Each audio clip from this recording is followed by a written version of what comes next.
Olha só, mais um episódio do Papo M3 Realidades chegando aí na sua telinha, que delícia, né? Sejam bem-vindos, meus amores, a mais esse episódio que tá um brinco, um must. Sei lá como é que você vai reconhecer, mas tá muito legal. Hoje eu vou conversar com ele que é atual reitor da Universidade Estadual de Roraima. É isso mesmo, quase, né, menina? Isso é bem. Reitor da Universidade Estadual de Roraima, ele é professor, arquiteto.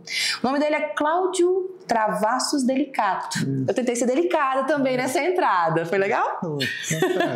Você que é paulista, doutor em Ciências Sociais, arquiteto, Ciências Sociais. Onde é que isso se liga? Onde é que isso chegou na tua vida? São dois polos, né? São dois. No senso comum, você imagina um arquiteto como alguém que vai fazer projeto, acompanhar obras, né? Mas a formação do arquiteto, que na verdade é arquiteto e urbanista, tem muito da parte de teoria da arquitetura, o próprio urbanismo em si, sociologia urbana, que é uma área que eu sempre gostei, mas que profissionalmente, em geral, se exerce na docência. E quando eu me formei, eu já não tive essa oportunidade e fui para a área de projetos, onde eu fiquei durante 10 anos. Aí eu tive a oportunidade de voltar a estudar, aí retornei fazendo Ciências Sociais na Unesp, e aí foi a sequência, né? Bacharelado, licenciatura em Ciências Sociais, o mestrado em Ciências Sociais. Aí eu fiz filosofia, uma licenciatura em filosofia na Unesp também, e aí para terminar foi o doutorado. Isso entre 1999 até 2011, quando eu terminei e tive a sorte de ter o concurso aqui. Foi o primeiro concurso que eu fiz, e fiz em setembro de 2011, em outubro eu já estava aqui, que eu fui imediatamente chamado. Então já descobri como é que esse homem chegou aqui em Roraima, gente, assim que é legal. Então é como, deixa eu só tirar uma dúvida, essa parte da parte da sociologia urbanística que você falou, né? Urbana.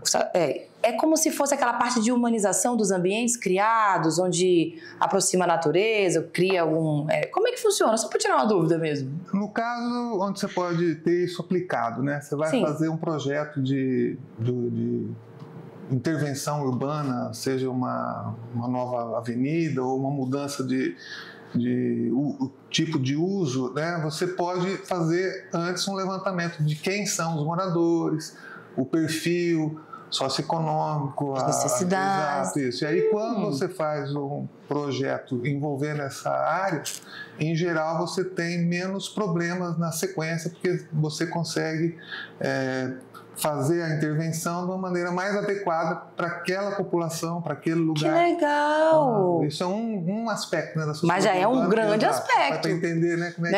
A gente lida bastante com isso. Interessante onde isso se encaixa. Agora você foi professor lá em Rorainópolis? Isso. Aí eu ingresso em 2011 e imediatamente eu vou para Rorainópolis. Foi direto para lá? Direto para lá. Tinham 2 turmas de sociologia, e ali eu fiquei até 2019, quando eu assumo a vice-reitoria. Ainda chegou a ser vice-reitor, isso é legal. Então tá, toda essa trajetória, né, que você trouxe, né, se eu chegasse para você e perguntasse quem é o Cláudio Travassos Delicato sem os títulos, sem os cargos, como é que você me definiria esse cara? Eu sou uma pessoa assim que eu gosto do novo, eu gosto muito de organizar algo, de ter a possibilidade de fazer algo de bom para alguém, e também tenho a vontade, né, por exemplo, a intenção de sempre ouvir mais e falar menos, né? Então, isso é muito importante, né? Estou com praticamente 60 anos, e isso é algo que eu aproveitei muito, ouvir mais e falar menos, né? Embora a gente pense que o professor é aquela pessoa que está lá para falar, para ensinar, né? Mas o ouvir também está o ouvir faz parte, e eu acho que é um aspecto muito importante, porque você sempre está mudando, às vezes, um ponto de vista, melhorando algum aspecto, né? Então, a formação, né, ajudou muito, principalmente em filosofia. Você consegue enxergar tudo de outro ângulo quando é necessário, né? Então, adaptabilidade, assim, é algo que eu tenho muito facilmente na minha vida. Eu já ia perguntar, como é que foi a adaptação de São Paulo para Roraima? Bom, a gente tem a questão do clima, né? Já ia falar, porque lá é mais frio. Você tem as estações mais definidas, né? Então, aqui só tem uma praticamente. No caso meu, né, de não poder ainda tomar muito sol. Eu lhe entendo, amigo, eu sei como é que é. Esse cuidado, mas nada que impeça, por exemplo, de hoje, eu e minha esposa, a gente vai remar com um caiaque todo final de semana no Rio Branco, no Cauamé. Então, assim, o clima se adaptou bem. Não tem problema. E Rorainópolis, a gente tem ainda uma questão, porque como é uma cidade muito parecida em questão de tamanho, né, com de onde eu vim, o meu estranhamento foi na parte de infraestrutura, porque eu venho de um lugar com 40 mil habitantes em que em 96 você já tinha 100% de água tratada, esgoto tratado, lixo coletado e tratado, a cidade toda pavimentada, você consegue andar na calçada de uma ponta a outra, arborizada. Isso foi muito impactante, porque é uma pena, né, você ter um município como Rorainópolis e outros aqui do estado sem o mínimo de infraestrutura. Isso foi meio chocante, né? E, infelizmente, foi algo que me acompanhou durante os quase 10 anos que eu fiquei lá. Aí você olha para trás, né? Vê tudo isso, você já chegou a ser vice-reitor, aí você veio para cá, para a cidade. Isso. Aí você atuou um tempo como vice-reitor. 4 anos. Quando você olha para trás, assim, e percebe que... Observa a tua vida. Você acha que ela te construiu para estar onde você está hoje ou aconteceu por... O que aconteceu? Em certo aspecto, sim, porque eu não vim para cá para ser reitor e nem a trabalhar na gestão, né? Eu nem pensava nessa possibilidade. Não, eu fui 12 anos diretor de serviço de água na minha cidade, além de ter o escritório como autônomo. E quando eu termino o doutorado e resolvo fazer o concurso, era para sossegar na sala de aula, que é um ambiente que eu gosto muito. Sossegar, né? Na sala de aula? Exato. Sério, um professor falando isso pra mim, será que sossega mesmo? Sala de aula, acho que no meu caso, né, é igual peixe dentro do aquário, né? Eu gosto muito de sala de aula, o contato com os alunos, mesmo que seja a mesma disciplina, sempre é diferente de uma turma para outra. Então, é muito rico esse ambiente, né?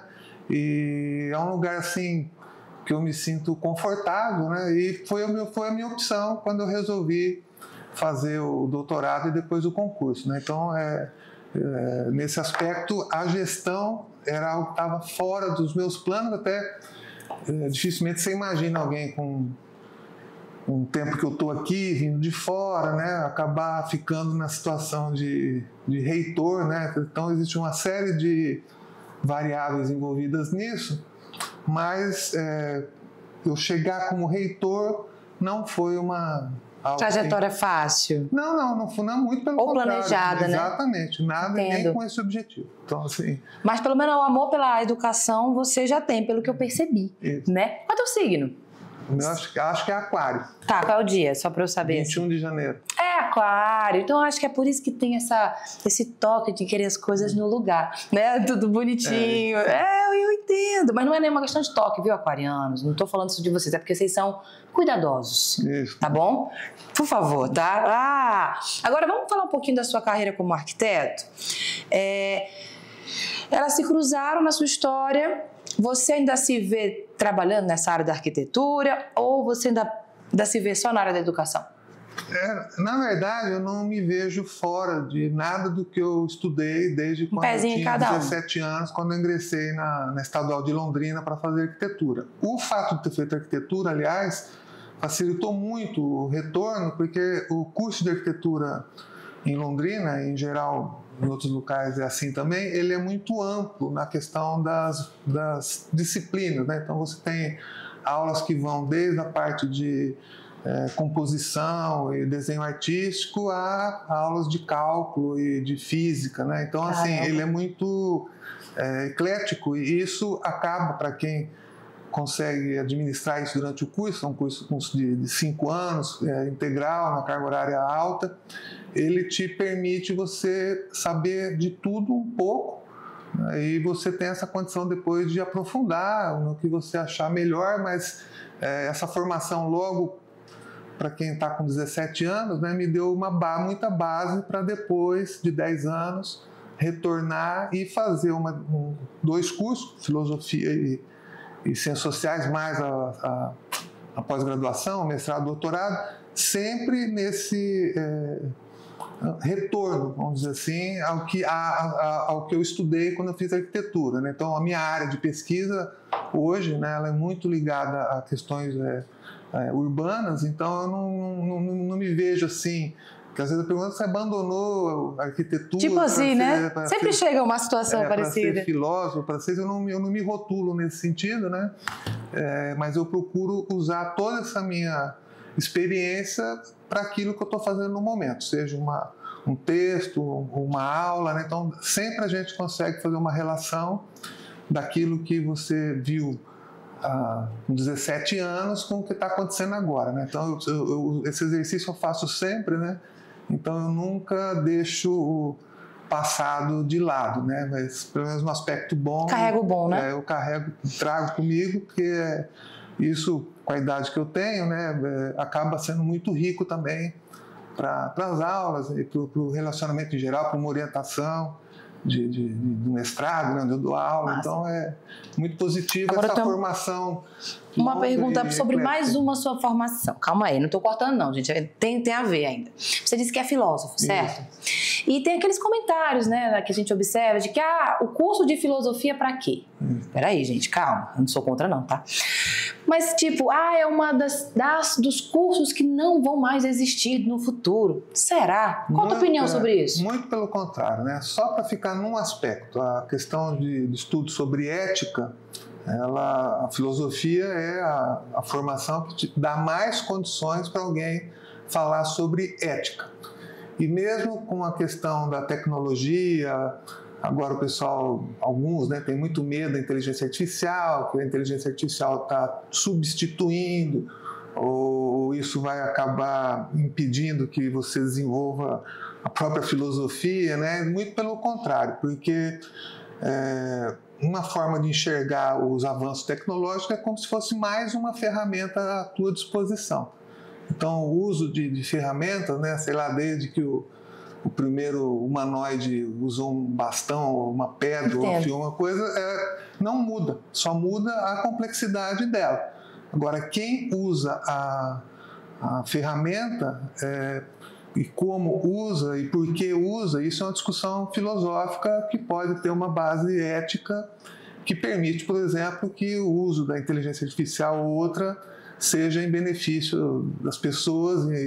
Então, você consegue muito facilmente puxar, né, a parte conceitual da filosofia, e a ética é uma delas. Então, estou juntando aí algo que tem de mais contemporâneo, que é a inteligência artificial, e para dizer que a filosofia, mesmo essa filosofia nossa, que é ocidental, né, grega, né, mas ela é uma filosofia que já tem 2.500 anos, né, e os autores de 2.500 anos atrás são ainda atuais, porque os temas são sempre os mesmos. Os reflexos só vão acompanhando. Afinal, eles eram humanos como a gente, né? Então, essa humanidade ela não se perde independentemente do desenvolvimento tecnológico que a gente tem. Eu achei ótimo. É sobre isso, gente. É sobre isso mesmo, porque é interessante a gente entender que a filosofia não morreu e muitas outras também não vão morrer. Sempre existe um ângulo novo para a gente enxergar uma determinada situação. E no caso do uso da ferramenta... Como leiga, né? Eu digo dessa forma. Da ferramenta, mesmo na área de comunicação, alguém pode dizer que você consegue ter, sei lá, Como eu usaria? Uma entrevista sendo feita por uma inteligência artificial, né? Ela nunca vai ser a mesma coisa do que é a humana. O traço humano, nenhuma máquina, nenhum programa vai conseguir substituir. O que acontece, no meu modo de ver, é que quem não usar a ferramenta da maneira como ela pode ser usada, vai ficar para trás. Né? Porque, uma comparação bem grosseira, mas é como se você usasse um martelo e um prego para colocar um quadro na parede, e aí você tem uma furadeira à disposição e não vai usar a furadeira, vai continuar com o prego e martelo, mas as outras pessoas que sabem usar uma furadeira vão usar e, consequentemente, agilizar o processo. Exatamente. Então, a agilização eu acho que é um efeito do uso das ferramentas de tecnologia, e quem não usar. Então, no meu modo de ver, o que a gente pode acontecer é aumentar as desigualdades, né? Porque em algumas áreas, quem usar bem a inteligência artificial vai ter um ganho muito maior do que aquele que não usa. Agora, não adianta nada, né, você simplesmente ter a ferramenta. Você pegar uma furadeira e der na mão do macaco, ele não vai fazer nada com a furadeira. Então, assim como muita gente não consegue fazer nada com inteligência artificial. Então, quem está por trás, quem está usando, é que tem, obviamente, o domínio em relação à tecnologia. Embora na questão da inteligência, a gente pode dizer que no futuro bem próximo, se não já estiver acontecendo, a gente tem uma relação de simbiose. Então, não é ninguém dominando ninguém. Você tem uma relação simbiótica que as duas partes se aproveitam, né? E isso, claro, tem um potencial de benefícios, né, para a humanidade muito grande, desde que usados de uma maneira eticamente bem sólida. Gostei. Não, nossa, eu tô aqui, não tenho nem palavras. Agora vamos falar um pouquinho da UE? Vamos ver agora esse teu olhar de reitor, porque pelo que a gente já está conhecendo do Cláudio, já deu para perceber que você é um ótimo arquiteto de algumas soluções, né? Então vamos, né? O que significa ser reitor da UE nesse momento? Nesse momento especificamente, a gente está vivendo uma transição. A universidade ela tem passado por problemas de denúncias, e felizmente essas denúncias estão sendo investigadas, os resultados estão aparecendo. Eu particularmente posso falar disso porque eu vivi 4 anos como vice-reitor numa realidade que eu desconhecia e que só pude ter noção do que estava acontecendo justamente a partir das investigações e da abertura que essas investigações deram em relação a aspectos da gestão que, como vice-reitor, eu não conhecia. Então, assim, eu me sinto muito tranquilo e muito competente para poder gerenciar esse momento, juntamente com o vice-reitor, que a gente tem uma confluência, porque o vice-reitor é o professor Edson Damas. Um abraço, nosso querido. 30 anos do Ministério Público, uma pessoa boníssima, muito bem relacionada, muito benquista. Eu não tenho esse trânsito que ele tem, com 10 anos do interior, eu nunca me envolvi com política. Então, assim, as pessoas não me conhecem, parte das pessoas que me conhecem, talvez por eu ter sido vice-reitor, né, estejam mais confiantes, né, dessa gestão. Então, o professor Edson Damas, ele dá essa vantagem, né, de eu ter essa referência. Afinal de contas, você ter o professor Damas como seu companheiro de gestão, que ele é um vice muito atuante, dá tranquilidade para que a gente possa tomar as medidas necessárias para que a gente faça essa transição e que a universidade saia, né, das páginas policiais, como o próprio professor Damas diz, né, e passe a ser notícia apenas pelo que ela faz em ensino, pesquisa e extensão. E como é que você pretende garantir a transparência, fortalecendo aí a imagem institucional no momento, né? O que você tem pensado? Formalmente, a gente já tem um portal nosso da transparência, ele está sendo já... está em prática com as informações que praticamente são obrigatórias, mas sempre para quem tem acesso a algum portal de transparência, às vezes ele é muito difícil de acompanhar, acessado, né? A gente tem, junto da ouvidoria, que é quem vai ficar responsável pelo portal, que essas informações sejam facilmente entendidas por qualquer um que tenha acesso. Então, na questão da transparência em relação aos atos administrativos da universidade, você vai ter acesso tranquilamente nesse portal, e a gente também está, obviamente, querendo que as pessoas sugiram o que elas querem saber, porque... É diferente do que eu quero mostrar, às vezes, do que a pessoa quer saber. É uma outra forma de ouvidoria, né? Exato. Aí a ouvidoria tem esse papel justamente de recolher opiniões e eu quero que essas opiniões sejam canalizadas para que essas informações da universidade saiam da maneira como as pessoas esperam, né? Exatamente. Então, essa é a minha visão, que tem que ser algo não pode ser pessoal, né? Não é a minha visão. A universidade é maior que qualquer um, então o reitor é um cargo passageiro, né? Então, é o que a universidade precisa. Eu sou o reitor, agora a gestão continua e você precisa ter justamente esses mecanismos que permitam que a gestão pública seja facilmente conferida por qualquer cidadão de Roraima. Fora isso, você como professor, né, e agora como reitor, o que você percebe que precisa mudar, né, durante a sua gestão?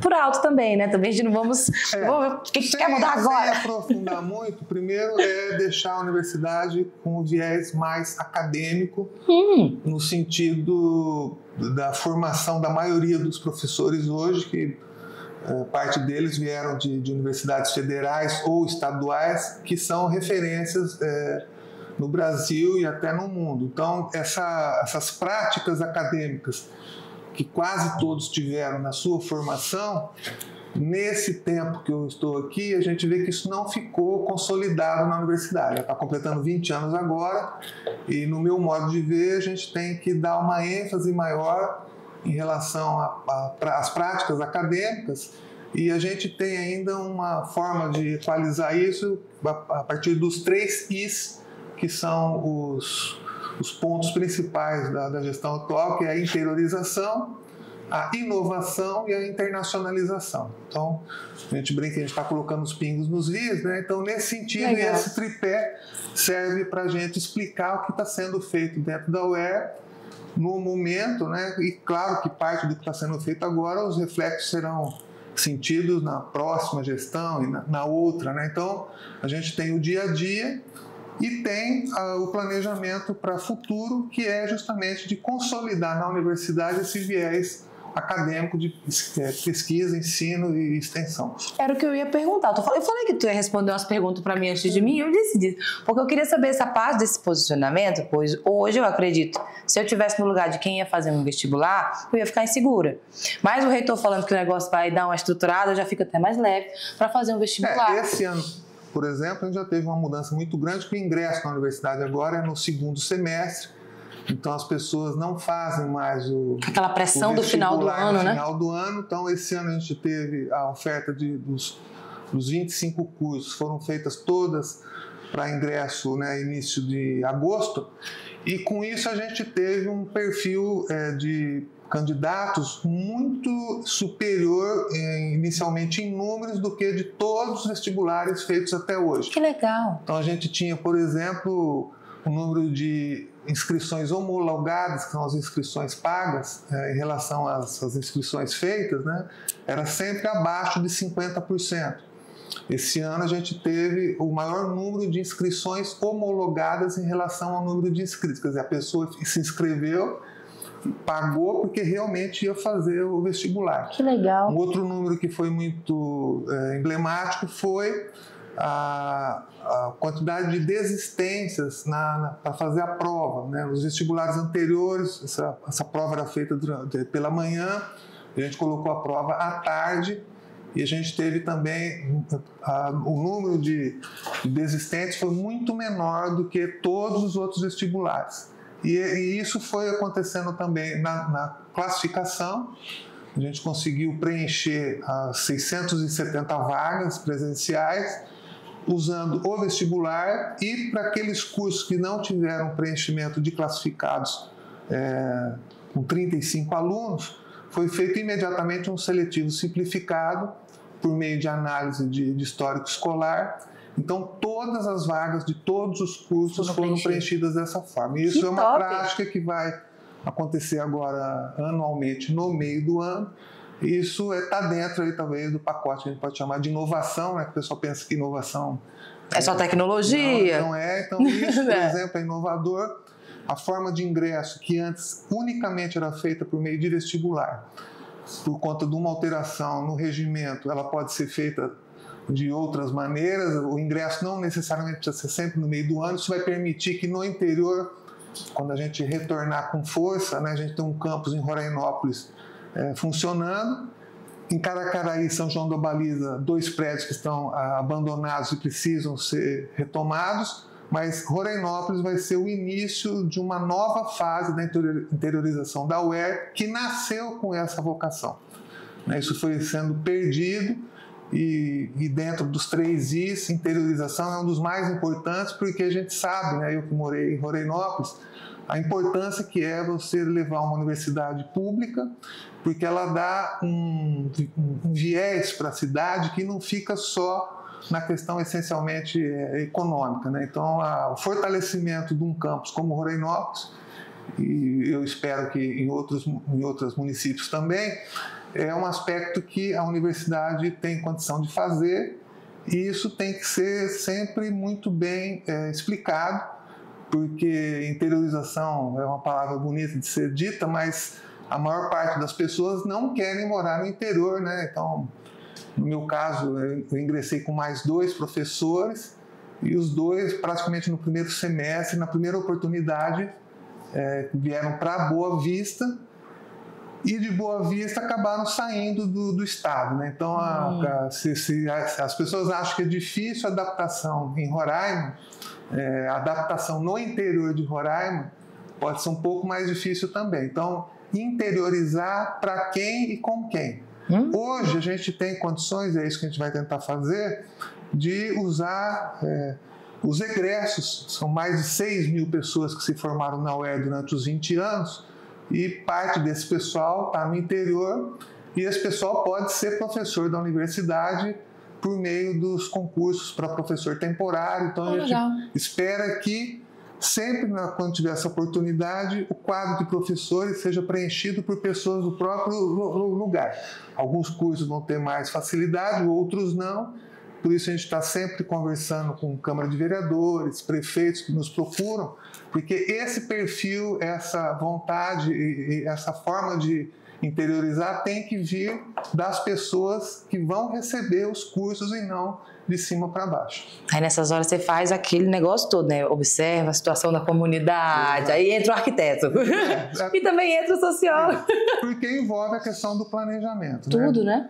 Goste ou não, tudo que é planejado não necessariamente vai ser executado, mas a gente tem que estar sempre tentando fazer o máximo possível para que os imprevistos sejam numa cota razoável que possam ser resolvidos. Quando isso não é feito, você tem a possibilidade de mais situações darem errado, e obviamente fica muito mais difícil resolver depois que o caos está instalado. Então, essa parte de planejamento, ela vai ser feita, está sendo feita também na universidade por meio de outra inovação, que são os programas institucionais. Esses programas, eles são 10 hoje, e criados por resolução dentro do Conselho Universitário desde o início de 2024. Agora, esse mês, esses 10 programas, que vão ter 10 coordenadores que receberão bolsas depois de um edital que eles vão participar, esses 10 coordenadores vão formar um comitê, e esse comitê vai ser responsável pelo recebimento, avaliação e deferimento de projetos de pesquisa, ensino e extensão dentro dessas diversas áreas que esses programas atendem, e qualquer pessoa pode propor um projeto para ser executado. A parte desses projetos, uma pequena parte, vai ser feita com recursos próprios. O orçamento da universidade hoje dá essa condição, mas até um limite. Mas se a pessoa tiver um projeto, tiver o fomento, tiver de onde vem, isso pode ser tudo canalizado, e um projeto vai ser deferido dentro desse programa e realizado pelas pessoas que estiverem envolvidas. Então, isso é uma novidade, e isso abre a universidade para mais pessoas participarem, além dos 190 professores, 125 técnicos e quase 3 mil alunos. Eita! Eu estava aqui pensando, eu sou apresentadora, estou nessa área da comunicação já tem uns anos, mas antes de tudo, eu sou artista, sou musicista, e é uma coisa assim que a gente sempre fica pensando, caramba, curso de artes, curso de teatro, curso de dança, mas é curso mesmo? E a gente sabe que em Manaus tem cursos mesmo na Universidade Estadual de lá, de música, teatro. Será que um dia não vem pra gente? Ela querendo saber do reitor, né? Será que não vem? Eu particularmente, né, eu apostaria muito numa leitura de curso como se fosse na área de linguagens, né? E aí, em linguagens, você entra qualquer expressão artística, seja ela pintura, música, teatro, e talvez com uma formação inicialmente mais ampla, você consiga dar vazão, às vezes, para sequências, né, que possam ser mais específicas. A gente, por enquanto, a gente não teve nenhuma proposta de um curso de artes ou de educação artística, seja licenciatura ou bacharelado. E eu não sei se isso é por falta de iniciativa ou falta de oportunidade. Então, bom saber, né? Porque a gente sabe, por exemplo, que a formação do próprio jornalista, ela passou a não ser mais necessário o diploma, mas existe uma diferença talvez grande entre aquela pessoa que tem a formação e outra que não tem. Eu acho que ainda existe esse negócio de comunicador com o jornalista, tem essa rixa entre a gente, mas não é por mal, viu? Agora, eu tenho uma irmã quase da minha idade que ela fez, o curso que ela fez é chamado Comunicação Social na Unesp de Bauru. E depois de um período de 2 ou 3 anos, você optava por jornalismo ou relações públicas. Então, esse tipo de variável a gente pode dar num curso que seria de linguagens, e a pessoa poderia talvez optar por artes plásticas, literatura, teatro. Né? Então, deixa eu formar, que um dia a gente vai conversar. Calma aí.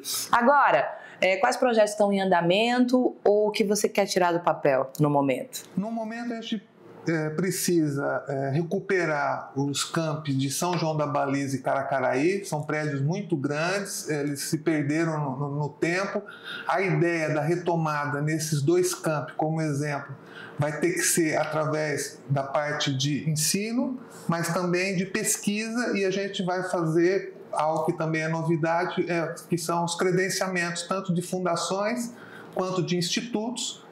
Então a gente pode, por exemplo, fazer o credenciamento de um instituto de pesquisa na área animal e colocar esse instituto dentro do campus, atuando junto com o curso de medicina veterinária e as suas especializações. Fica uma dica também, né? E dessa forma a gente consegue minimizar, talvez, em alguns momentos, a falta de gente para cursar, porque os cursos no interior, eles ainda são feitos para as pessoas da localidade, então existe um momento em que isso é saturado, se esse vestibular for regular, como aconteceu em Rorainópolis, mas para que não fique estagnado, você também tem que ter a vertente de pesquisa e extensão dentro do campus. Isso não necessariamente precisa ser feito por docentes, técnicos administrativos e alunos da universidade. Pode ser pela comunidade. E por meio do credenciamento do instituto, de uma fundação, daqueles projetos, ou de uma organização, ou de um projeto dentro de um programa. Então essa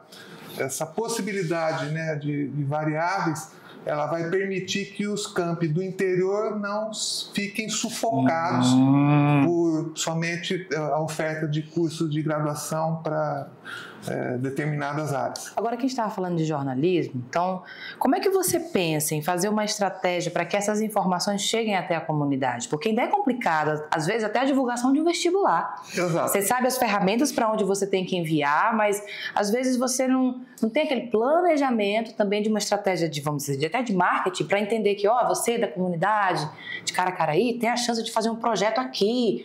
Às vezes é isso, né? Formalmente nós temos uma assessoria de comunicação, que por ser uma assessoria de comunicação, ela é geral, então ela trabalha desde a parte das informações, quanto na parte de organização de eventos, né? Seja por conta do cerimonial. Eles são completos, né? Mas é muito pequena para o tamanho da universidade. Então, essa parte de marketing institucional, que tem a parte externa e a interna, o endomarketing também é muito importante, né? A gente tem agora uma campanha do orgulho de ser UERA, a gente quer valorizar o pertencimento, e isso é algo que a gente percebe que é muito diferente do que em outras instituições. Então, esse orgulho de ser UERA tem que ser construído e conquistado no dia a dia. Legal. Então, a parte de marketing, ela não é externa somente, mas ela tem que ser interna. Então, a pessoa tem que ter o orgulho de ser... Ai, que legal, gente. Ele tem uma tatuagem, licença. Isso. Ele tem uma tatuagem de Roraima, tá vendo? Só Roraima. Pra explicar, olha né? só, gente. Essas tatuagens... Tá, então peraí, já mudando de assunto aqui, ó. Tá, uma bandeira de Roraima, um cocá. Aqui é o quê? Um caiaque. E esse é um... Sulamba. Eita. Aruanã. Mas é um peixe que você gosta? Peixe do norte. Ou é um peixe que tem um significado? Não, é um peixe do norte, eu gosto muito do pirarucu, também tem um... Mas olha, gente, pirarucu tatuado que aqui. lindo esse... Nossa! Eu acho que você se roraimou legal, viu? Exato. Aí as tatuagens, né, fazendo a propaganda da minha irmã do meio, que é formada em arquitetura, né? Mas é artista plástica. Ela mora aqui em Roraima? Não, ela mora no interior de São Paulo. Eu vou ter que ir lá pro interior, querida. Exato. E aí, quando ela começou a tatuar, eu virei meio que cobaia. Teste, né? A minha esposa também tem cobaia do amor. Pra ela. E aí eu comecei a me tatuar depois dos 55 anos, né? Então, mas aí eu aproveitei porque é uma maneira de você reconhecer, né? E realmente, no meu caso, né, de mostrar que eu realmente tenho muito orgulho de estar na UERES e estar em Roraima. Tanto é que a gente vai chamar a universidade, eu costumo não chamar mais a Universidade de Roraima, mas a Universidade Roraimeira. Né? A Estadual de Roraima tem essa condição de ser realmente a universidade que identifica a população e o estado de Roraima. Então, a UER é a Universidade Roraimeira. Salva essa hashtag, vem aí, garoto. É sobre isso, gostei. E pra gente entender assim, fechando com chave de ouro, como você gostaria que a comunidade acadêmica, não só da capital, mas do interior também, lembrasse da sua gestão no futuro?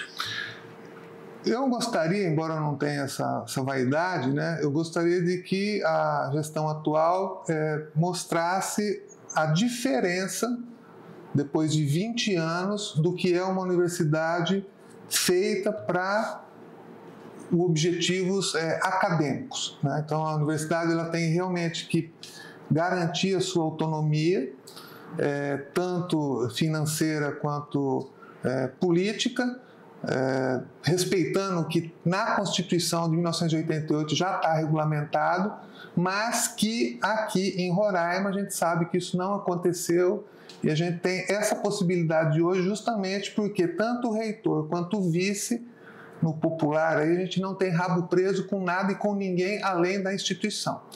Então, assim, eu tenho muita tranquilidade em tomar as medidas que forem necessárias, mesmo que inicialmente elas não sejam iniciativas que internamente são aceitas, mas que eu sei que num futuro bem próximo é importante para que a universidade se desenvolva. E nesse caso, né, tanto eu quanto o professor Damas, nós não temos compromisso nenhum a não ser de colocar a universidade no eixo, e isso vai ser feito, né, e eu gostaria que as pessoas se lembrassem da universidade, lembrando que no ano em que a universidade fez 20 anos, a gente deu realmente uma reviravolta e passamos a ser uma instituição acadêmica sem uso político e outros usos, né, que infelizmente a gente sabe que aconteceram. Olha, aquela velha história, fincar raízes sólidas leva tempo. E olha, tu acredita que eu fiz o vestibular da UE em 2008 para Direito? Acho que já tinha começado a entrar o curso, eu não passei por um ponto. Tu acredita, mulher? Não, é sério, é porque eu acho que não era pra ser. Se eu tivesse passado, será que eu tava aqui com vocês hoje? Então, agora... Mas nunca é tarde para retornar. Olha, né? O curso de Direito é um dos cursos que serão interiorizados. A gente tem uma demanda em qualquer município, um dos primeiros cursos que as pessoas querem é o de Direito. É um curso que a gente tem condições de ter professores do local, porque para ser professor na universidade, como temporário, ou mesmo como efetivo num concurso, inicialmente ele tem que ter apenas uma especialização, mas eu sei, pelo número de egressos, que em qualquer localidade aqui de Roraima a gente teria condições de ter um corpo docente para tocar um curso de Direito no lugar. Então, isso vai acontecer. E outros cursos podem acontecer dessa maneira, e o lado muito positivo é que politicamente, na boa política, o ambiente é muito favorável, né? A gente sabe que na Assembleia Legislativa a universidade tem muito respaldo, e nós esperamos que no Executivo isso aconteça também, lembrando que ninguém fica para sempre, e nós vamos realmente dar um salto de qualidade a partir do momento que a gente tiver também o apoio e os recursos necessários para que essa interiorização, a internacionalização e inovação aconteça de uma maneira mais acelerada. Mas o planejado vai ficar prontinho para ser executado. A execução, obviamente, depende de recursos, de outras variáveis, mas se você não tem o projeto, você não constrói a casa, não é assim? Muito legal. Pelo menos você já vai deixar ali, ó, tô cantando a pedra. Faz aí, vou dar uma... Eu acho que é uma estratégia de legado interessante. Isso. Agora, vamos para um papo leve, quero saber... Bom, já vimos as tatuagens dele, quero saber o que faz desse homem um Roraimato, tá bom? Paulista, beleza. O que faz você se sentir um roraimense de coração, por exemplo? Um Roraimato? Raiz. Algo que todo final de semana me faz agradecer ter vindo para cá são os rios Cauamé e Rio Branco. Tão íntimo dos rios já, né? Vocês estão de boa, né? Que legal. Todo final de semana nós visitamos remando com caiaque, né? E todo final de semana é uma surpresa. A gente tem contato assim direto tanto com fauna e flora, né? Então você tem a oportunidade de ver um boto do teu lado, tanto no Cauamé quanto no Boa Vista, isso ainda acontece, né? Gente, eu morro de medo. Ele tá falando isso, eu tô aqui rindo. Mas por dentro eu tô morrendo de medo. Como é que tem coragem, gente? Isso numa situação, né? O Cauamé tá a 1.500 metros de casa, então esses rios estão ali para todo mundo, né? De uma maneira muito aberta. Nem todo mundo tem a vontade e a condição de explorar, mas essa ligação com o Rio Branco e com o Rio Cauamé acho que ilustra bem uma possibilidade que eu só teria aqui, né? Independentemente da época, se aqui já ter calor com chuva ou calor sem chuva, o Rio Branco mais cheio ou mais baixo, o caiaque está lá, então todo final de semana a gente tem essa condição. Como se fosse um lugar em Roraima que faz você se sentir em casa, né? Aquela parte do pertencimento, né? Exato. Isso é bom. Já vou excluir mais uma pergunta aqui. Um hobby fora esse, tá? Um hábito que te ajuda a recarregar as energias aí fora da rotina de professor, agora de atual reitor, para já começar a trabalhar desopilada, porque é muita coisa na cabeça, não é não? Mas assim, eu não faço essa distinção, porque...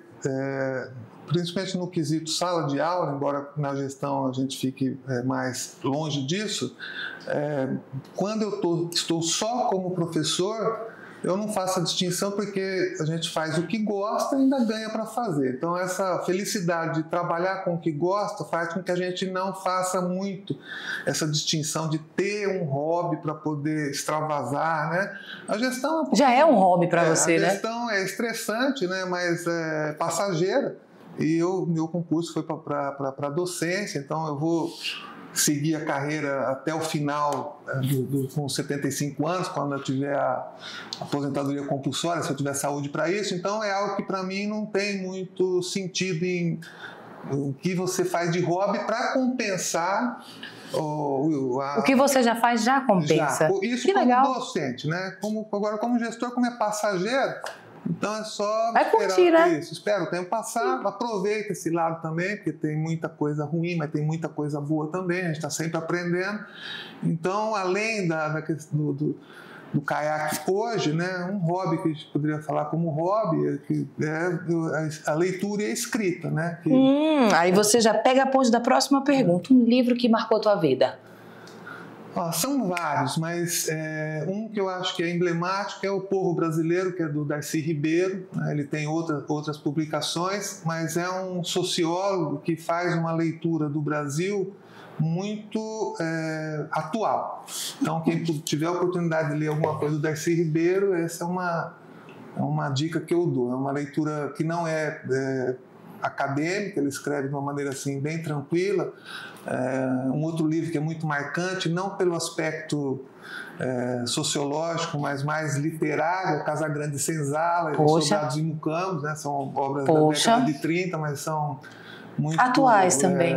Porque a gente pode fazer nossas analogias, né? Cada desigualdade social, a gente ainda não saiu ainda dessa distinção de Casagrande e Senzala, Sobrados e Mucambos, né? Quando a gente vê uma cidade como Boa Vista, né? As segregações que acontecem, né? Você tem de que Boa Vista está falando, né? A Boa Vista do Paraviano ou a Boa Vista do João de Barro? Né? Ou a Boa Vista depois da Venezuela, que também já é outra realidade, tem isso também. Então a gente tem isso muito bem estudado aqui. A gente tem, por exemplo, obras do professor Antônio Tourino Veras, que faleceu no ano do Covid. É um geógrafo da Federal, tem muita publicação sobre essa parte, né, urbana, de crescimento urbano de Boa Vista e Roraima. Então a gente tem também, né, muita literatura produzida, tanto acadêmica quanto não acadêmica, por pessoas aqui de Roraima, né? Mas particularmente, para dar uma dica assim, Casagrande e Senzala, Gilberto Freire e Darcy Ribeiro seriam duas boas leituras aí. Pesado, tá vendo como tem uma leitura selecionada, né? Delicada, entendeu? Nesse sentido, tem uma pessoa que você se inspira ou que o exemplo dela te inspira? Eu tive a felicidade de ter um pai e mãe, meu pai é falecido, minha mãe não, que sempre foram muito estimulantes, né, na questão de você escolher o que você quer fazer e a partir do momento que você faz essas escolhas, você ter sempre muito apoio, né? E mesmo no caso, meu pai não é uma referência na área acadêmica, ele é uma pessoa que sempre foi para o trabalho, né? Fez o ensino médio, mas era uma pessoa muito pragmática e o trabalho foi algo que fez até ele falecer. E a minha mãe, que é uma referência no sentido mais próximo do que eu faço hoje. Minha mãe foi professora do ciclo 1, né? Mas é uma pessoa que com 81 anos, um exemplo, ela começou a aprender a tocar clarinete com 75, hoje toca numa banda lá na cidade. Então, assim, a minha mãe é uma referência no sentido assim, eu gostaria muito de chegar aos 80 anos da forma como minha mãe está, né? Quando ela veio visitar aqui a gente, ela já andou de caiaque, vai para os botecos com a gente. Então, assim, nesse sentido, né, eu gostaria muito de ter essa possibilidade. Então, minha mãe é uma referência de como eu quero envelhecer, né? Dos 60 para frente, tu não sabe o que vai acontecer. Referência melhor não há. Então, eu tenho dentro de casa e isso favorece muito, porque eu não preciso buscar exemplos de fora para tentar acertar aí um objetivo na minha vida, não. Muito seguro.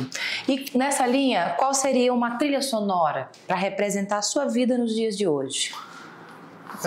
Assim, a minha parte acústica, vamos dizer assim, não é muito... Sua área musical é um pouquinho... Não é muito apurada, né? Mas, tudo bem. Preferencialmente eu gosto de música instrumental, de Sério? qualquer tipo, né? Trilha sonora? Isso, de qualquer tipo. Achei alguém que também gosta, cara. Eu tenho playlists e playlists de trilha sonora, porque às vezes eu gosto de usar pra relaxar. Acho o máximo. Eu, às vezes, é pra rememorar. Então, dá duas trilhas sonoras que eu escuto já há muito tempo, né? Uma de uma série da família Soprano. Nossa, sei qual é. Tem música de todo tipo, né? E um outro que é Pulp Fiction, da década de 90, também tem uma trilha sonora belíssima. Pancada. Tem um que chama Porcos e Diamantes, que também é com o Brad Pitt, o Jason Statham, né? É uma trilha sonora também muito diferenciada.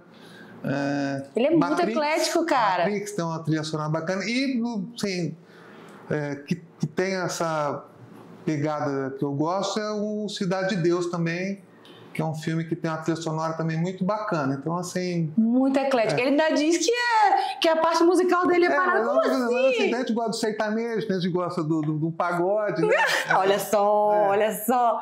Não, mas é assim, eu acho muito bacana a parte da trilha sonora, porque são para poucos, é uma questão. Eu boto aquele CD da trilha sonora de Interestelar, menino, arruma uma casa, eu faço o almoço, faço tudo. Em casa é no pagode, mas assim... É pagodinho? Tem que saber dividir, mas né? eu não tenho esse hábito de fazer algo ouvindo música, eu não tenho dificuldade de concentração. Você usa para outro tipo de concentração? Eu não tenho dificuldade de concentração, pode estar caindo o mundo aqui, se eu tiver algo para fazer, eu foco, né? Mas a música...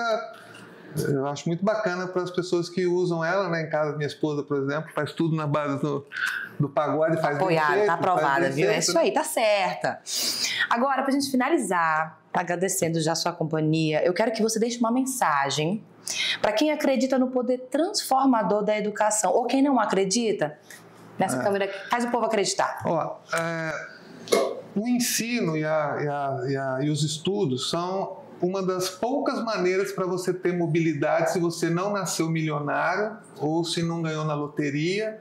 Então, e mesmo que você não pense na questão apenas socioeconômica, ninguém sai pior do que entrou num curso, numa universidade. Então, o estudo não tem prejuízo para nada e para ninguém, independentemente da situação econômica, né? Nós temos muita gente milionária, mas completamente ignorante, né? E isso dificulta muito, porque a ignorância junto da arrogância que às vezes o dinheiro proporciona, demais, ela prejudica muito as pessoas, né? E o contrário não.